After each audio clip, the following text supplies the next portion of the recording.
Hello বন্ধুরা, দেখো চলে এসেছি আবার একটি নতুন রেসিপি নিয়ে। আশা করি সবাই ভালো আছো। আজকে আমি পমফ্রেট মাছ দিয়ে একটা মুইঠা রেসিপি করে দেখাবো। তো তার জন্য দেখো আমি কড়াই প্রথমে অল্প সামান্য তেল দিলাম। আমি এখানে 2 পিস মাছ নিয়েছি। মাছটাকে আমি ভালো করে ধুয়ে নুন হলুদ মাখাইনি, আমি রেখে দিয়েছি। এবার আমি মাছটা কড়ার মধ্যে দিয়ে অল্প তেল দিয়ে আমি ঢাকা দিয়ে দিলাম। ঢাকা চাপা দিয়ে দেবো, এই মিনিট 5 মধ্যে মাছটা কিন্তু সিদ্ধ হয়ে যাবে। আমি আলাদা করে মানে জলে সিদ্ধ করে কাজটা করছি না, আমি হালকা ভেজে নিয়ে মানে মুইঠাটা তৈরি করবো আর কি। দেখবে তোমরা এইভাবে একটু মাছটাকে হালকা রোস্ট করে নিয়ে করবে। আর এই মাছ খুবই নরম, যে কোনো গঙ্গার মাছ খুব নরম, সুতরাং এটা সিদ্ধ হতে বেশিক্ষণ সময় নেয় না। তো আমি দেখো মাছটাকে হালকা সিদ্ধ করে, মানে সিদ্ধ হয়ে গেল, একটু ভাজাও হয়ে গেল আর কি, এরকম করে আমি মাছটাকে তুলে নিলাম। তো দেখো মাছ আমার মানে সিদ্ধ হয়ে গেছে। এবারে আমি এটাকে ঠান্ডা হতে দিয়ে আমি কড়ায় গরম জল করে একটা আলু সিদ্ধ করতে দিয়ে দিলাম।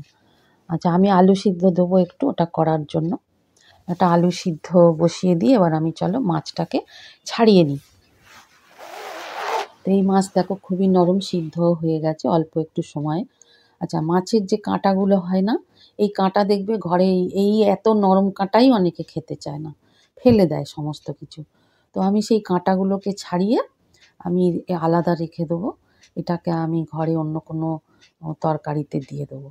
তোমরা যে কোনো তোমাদের পছন্দ মতন তরকারিতে, অনেকেই তো মাছের কাঁটা বা মাছ দিয়ে তরকারি করো, সেরকম দিয়ে দেবে, তাহলে এটা নষ্ট হবে না আর তরকারির স্বাদটাও বাড়বে। তো আমি সেই কারণে আর কি এটা আমি সরিয়ে নিচ্ছি।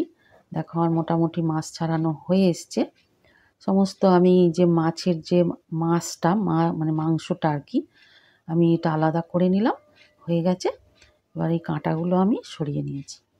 এবার এর মধ্যে আমি 1 চামচ বড় চামচের চালের গুঁড়ো দিলাম, 2 চামচ বেসন দিলাম, আর আলু সিদ্ধ একটা যে আলু সিদ্ধ করেছি ওটা দিয়ে দিলাম, আর 2টো কাঁচা লঙ্কা আমি এখানে কুচি করে দিয়ে দিচ্ছি। আর আমি কিচ্ছু দেবো না এখানে, আর একটু লবণ দেবো, ব্যাস। হলুদ জিরে গুঁড়ো কিচ্ছু দেবো না। কেন বলো তো, এই যে মাখাটা হয় না, এর মধ্যে আবার হলুদের গন্ধ, জিরের, এগুলো না দিয়ে তরকারিতে দেওয়াই ভালো। তো আমি কিচ্ছু দেবো না, সিম্পল এগুলো দিয়ে আমি ভালো করে মেখে নেবো। এইভাবে করে দেখবে, আর মাছটাকে যে একটু হালকা ভাজা হয়েছে তার জন্য অসাধারণ একটা টেস্ট হবে। তো দেখো আমি ভালো করে এটা আলুকে আমি ভালো করে চটকিয়ে ভালো করে মেখে নিচ্ছি। মেখে নিয়ে এবারে আমি একটা একটা করে আমি যে মুইঠা আর কি সেইটা গড়ে নেব। তো দেখো আমার পুরো মাখা কমপ্লিট। এবার আমি মুইঠাগুলো গড়ে নেব। মুইঠাগুলো যেরকম মানে মুঠো করলে যে ডিজাইনটা হয়, আমি সেইভাবেই গড়ে নিচ্ছি। যেহেতু মুইঠা, সেই কারণে ওরকম ডিজাইন দিয়ে তৈরি করে নিচ্ছি। মানে যে মুঠোর মধ্যে যে একটা ডিজাইন হয়, দেখো সেইভাবে করে নিয়েছি। বুঝতেই পারছো, চেপে চেপে প্রথমে গড়ে নিয়ে একটু চাপ দেবে হাতে হালকা করে, খুব জোরে না, হালকা। দেখো মুঠোর ডিজাইন হয়ে গেছে। এইভাবে আমি এগুলো গড়ে নিলাম, এই জন্যেই এটাকে মুইঠা বলে আর কি। তো আমার সব কটা হয়ে গেছে। এবারে আমি একটা মশলা তৈরি করে নেব।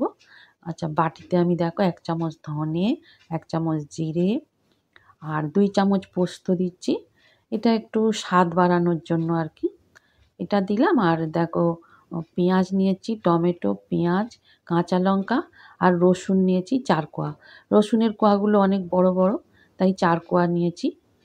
আর এইগুলো দিয়ে আমি একটা মশলা তৈরি করে নেবো। তো মিক্সিতে আমি দেখো সব দিয়ে দিচ্ছি, দিয়ে সামান্য জল দিয়ে আর এইগুলো আমি বেটে নেবো। আচ্ছা, টমেটোটা কেটে দিতে হবে। আমি দেখো সমস্ত কিছু কেটে দিয়েছি কিন্তু, আর টমেটোও মানে টমেটোটা দিলাম গোটা, কিন্তু আমি ওটা কেটে নেব, কেটে দেবো, তা নাহলে কিন্তু মিক্সির জার ঘুরবে না। তো এবার দেখো আমার মুইঠা তো রেডি, মশলা আমি ওদিকে করে নিয়েছি। এবার দেখো আমি মুইঠাগুলো একটা একটা করে ভেজে নেব। একটা একটা করে কড়াই দিয়ে নিচ্ছি, একটু এপিট ওপিট করে একটু সময় ধরে একটু মিডিয়াম টু লো ফ্লেমে এগুলো ভালো করে লাল লাল করে সমস্ত ভেজে নেব। দেখতেই পাচ্ছ একটু ধৈর্য সহকারে কাজটা করতে হবে। তাড়াহুড়ো করলে কিন্তু পুড়ে যাবে। তো প্রথমবারের ভাজা হয়ে গেছে, তো আমি একটু সাইডে করে দিয়েছি, তেলটা ঝরুক ততক্ষণ। আচ্ছা, আবার আমি বাকিগুলো দিয়ে ভেজে নিলাম। আচ্ছা, আমার মুইঠাগুলো দেখো ভাজা হয়ে গেল।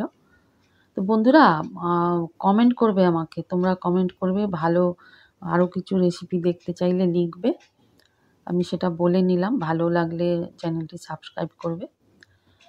দেখো আমার সম্পূর্ণ মাছগুলো সমস্ত ভাজা হয়ে গেল, আমি তুলে নিয়েছি। এইবারে যে মশলাটা করেছিলাম, আমি কড়াই আর তেল দেব না, ওই যে মুইঠা যে ভেজেছি, যে তেলটা বেঁচেছে ওর মধ্যে যে মশলাটা করেছি পুরোটা ঢেলে দিলাম। মশলা ঢেলে দিয়ে এইবারে আমি এর মধ্যে এটাকে আমি কষতে থাকবো। আমি অনেক সময় সমস্ত মশলা কষে তারপরে পেস্ট করি, মানে গোটা অবস্থায় ভেজে নিই হালকা। কিন্তু যখন ভাজিনি তখন মশলা একটু কষতে তো টাইম লাগবে। এবার দেখো হলুদ গুঁড়ো, কাশ্মীরি লঙ্কার গুঁড়ো আর লবণ দিয়ে দিয়েছি। এবার কষতে কষতে যতক্ষণ না এটা গা থেকে তেল ছাড়বে, দেখো তেল ছাড়ছে, এবার আমি তেল ছেড়েছে, এবার আমি জল দিয়ে দিচ্ছি। প্রথমে অল্প জল দিয়ে মাখাটা ঘেঁটে নিলাম, আর একটু জল দিয়ে দিলাম, যেহেতু আমার অনেকগুলো মুইঠা ভাজা আছে, সেই বুঝে জলটা দিতে হবে আর কি। আর যেহেতু ওখানে বেসন চালের গুঁড়ো আছে না, অনেকটা কিন্তু জল টানবে। দেখেছো এটা মানে ঝোলটা ফুটে গেছে। এবার আমি মুইঠাগুলো দিয়ে দেবো একটা একটা করে। মুইঠাগুলো সমস্ত দিয়ে দিলাম। এইবার এটাকে আমি ঢাকা দিয়ে দেবো। ঢাকা দিয়ে মিনিট 5-7 ফুটে গেলে, মানে তোমরা যতটা গ্রেভি রাখবে আর কি। আবার মনে হচ্ছে তো এতটা ঝোল, কিন্তু দেখো এটা নামানোর পরে কিন্তু ঝোলটা শুকিয়ে যাবে, একটু বেশি করে ঝোলটা রাখতে হবে। আচ্ছা, ওপর থেকে ধনিয়া পাতা দিয়ে আমার তরকারি হয়ে গেল বন্ধুরা। এভাবে তোমরা একবার রান্না করে খেয়ে দেখো, আমাকে তারপর জানাবে। অসাধারণ হয়েছে অবশ্যই আশা করি। থ্যাংক ইউ বন্ধুরা।